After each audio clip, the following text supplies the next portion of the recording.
friends, welcome back to Sore Tarumar. இன்னைக்கு நம்ம என்ன சமைக்க போறோம் பாத்தீங்கன்னா ஒரு ஸ்பைசி ரோஸ்டட் சிக்கன் தான் சமைக்க போறோம். एक्चुअली this பாத்தீங்கன்னா ஒரு ফুল சிக்கன் செய்யணும். எனக்கு ফুল சிக்கன் கிடைக்கல. அதனால வந்து half kg மட்டும் எப்படி செய்யணும்னு சொல்லிட்டு உங்களுக்கு பண்ணி காட்டுறேன். எனக்கு ফুল சிக்கன் கிடைச்சனா அதுல எப்படி பண்ணனும் சொல்லிட்டு ஒரு வீடியோ அப்லோட் பண்றேன். பாருங்க. ஓகே. இதுல எப்படி செய்யலாம்னு சொல்லிட்டு பார்க்கலாம். வாங்க.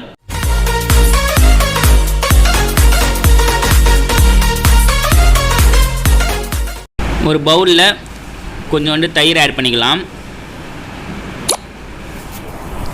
ஒரு ஸ்பூன் ஆயில் ஆட் பண்ணிக்கலாம்.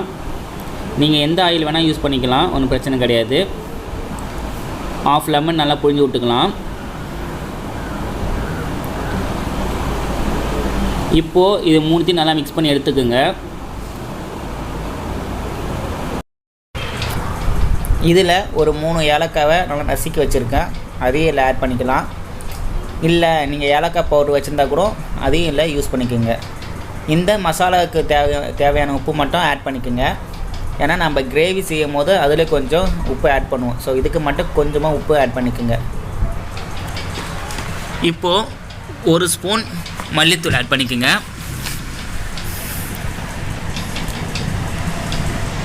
ஒரு ஸ்பூன் கரம் மசாலா.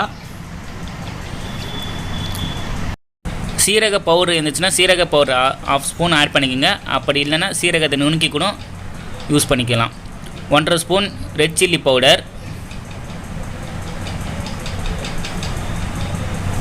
கொஞ்சோண்டு மஞ்சத்தூள் ஆட் பண்ணிக்கோங்க, ஒரு 1/4 teaspoon. 1½ spoon chicken masala add பண்ணிக்கோங்க.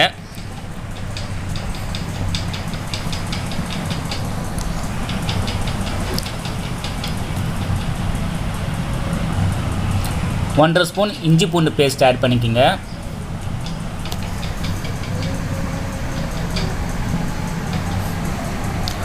கால் டீஸ்பூன் பெப்பர்.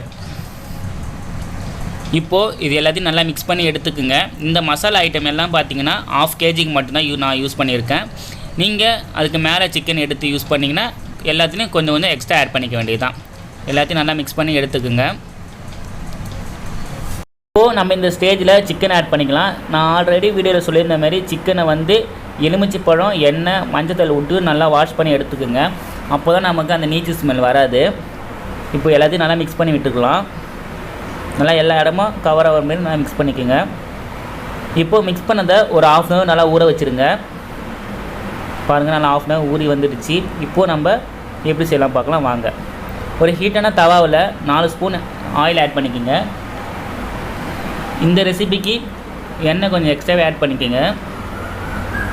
ஒரு 3 பச்சை மிளகாவை குட்டி குட்டியாக நறுக்கி வச்சுருக்கேன், அதையும் இதில் ஆட் பண்ணிக்கலாம். கொஞ்சோண்டு கருவேப்பிலை,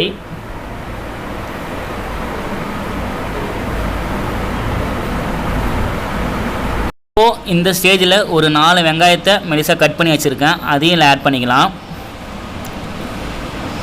ஆட் பண்ணிவிட்டு லைட்டாக வதக்கி விடுங்க. லைட்டாக உப்பு போட்டுக்குங்க.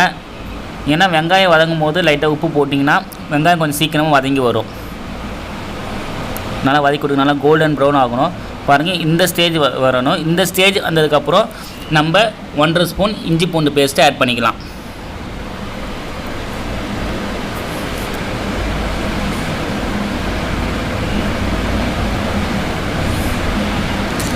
இது நல்லா ஆட் பண்ணிட்டு எல்லாம் ஒன்றா மிக்ஸ் ஆகிற வரைக்கும் வதக்கி விடுங்க. அந்த பச்சை வாசனை போகட்டும்.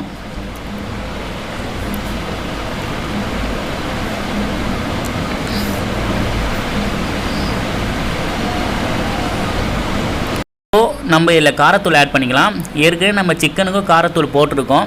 ஸோ இதில் ஒரு ½ டீஸ்பூன் மட்டும் ஆட் பண்ணிக்கோங்க, அதிகமாக வேணாம். நீங்கள் காரம் அதிகமாக சாப்பிடுவீங்கன்னா 1 டீஸ்பூன் கூட போட்டுக்கலாம், ஒன்றும் பிரச்சனை கிடையாது. கொஞ்சமாக மஞ்சத்தூள் ஆட் பண்ணிக்கலாம். இப்போது இந்த கிரேவிக்கு தேவையான அளவு மட்டும் உப்பு ஆட் பண்ணிக்கலாம். நம்ம ஏற்கனவே வந்து அந்த சிக்கனில் உப்பு போட்டிருக்கோம். ஸோ இந்த கிரேவிக்கு தகுந்த மாதிரி மட்டும் உப்பு ஆட் பண்ணிக்கலாம். எல்லாத்தையும் ஆட் பண்ணிவிட்டு ஒன்றா மிக்ஸ் பண்ணி விட்டுருங்க.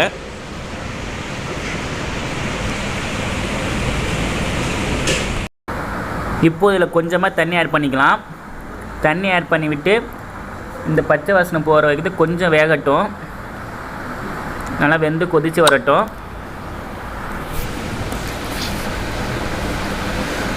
பாருங்க கொதிக்குது.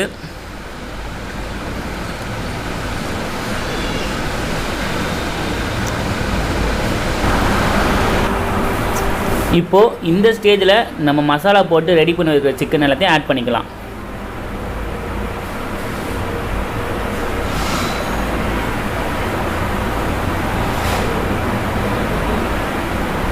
எல்லாத்தையும் ஆட் பண்ணிட்டு ஒன்றா மிக்ஸ் பண்ணி விடுங்க.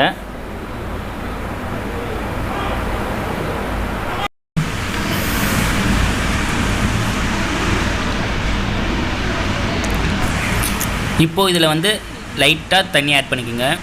ரொம்ப தண்ணி ஆட் பண்ண வேணாம். இந்த சிக்கன் வேகிற அளவுக்கு மட்டும் தண்ணி ஆட் பண்ணால் போதும்.